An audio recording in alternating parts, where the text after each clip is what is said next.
Okay, so this is about Joshua chapter 7 to 24. Okay, so this part tells that Joshua and lead the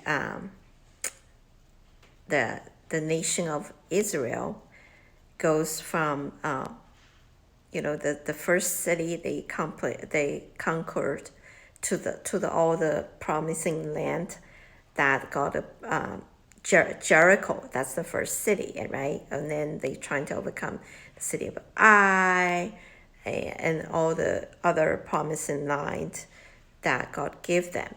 However, in the process, they have some obstacles or defeat. So mostly it's because their own problem, right? So when they trying to defeat the city Ai, and they had defeat because they didn't follow the instruction of God, and somebody was corrupted to take the materials without permission of God and basically steal the stuff, right, from the common property that's supposed to send it to the government, sort of, but they hold it for themselves. So one of those guy was actually punished by God and captured and killed. So and also some other details, like this particular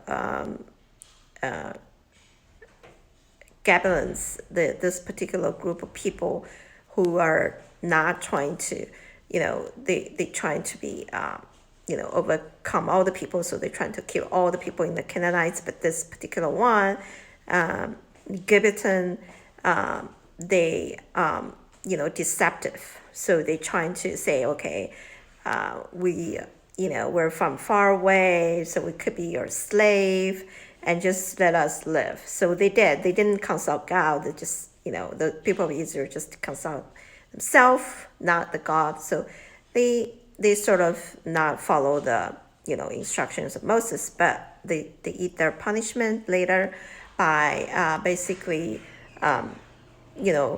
be questioned by all the congregations of their people. However, so the point is, you have this big mission. Over the time, it will be always challenged, no matter what you're doing.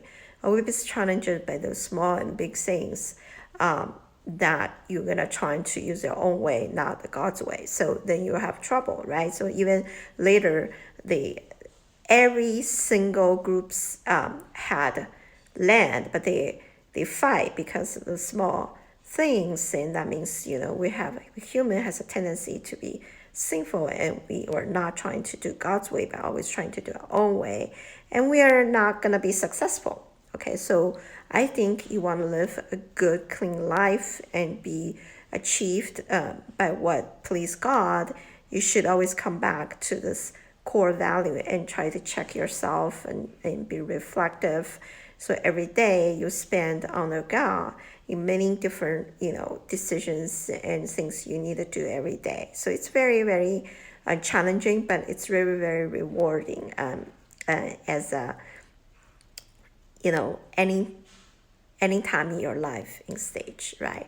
So I think all of us have so many similarity with this Israelian, although they're the chosen people in the beginning to go to the promised land. But for every one of us, we also need to, follow the same journey coming out of Egypt and goes to, this promising land flowed with honey and milk, which is symbolically, spiritually, also like every day. It's so concrete, intervened with our life, with our decisions, and with our, profound exploration, adventure on this earth.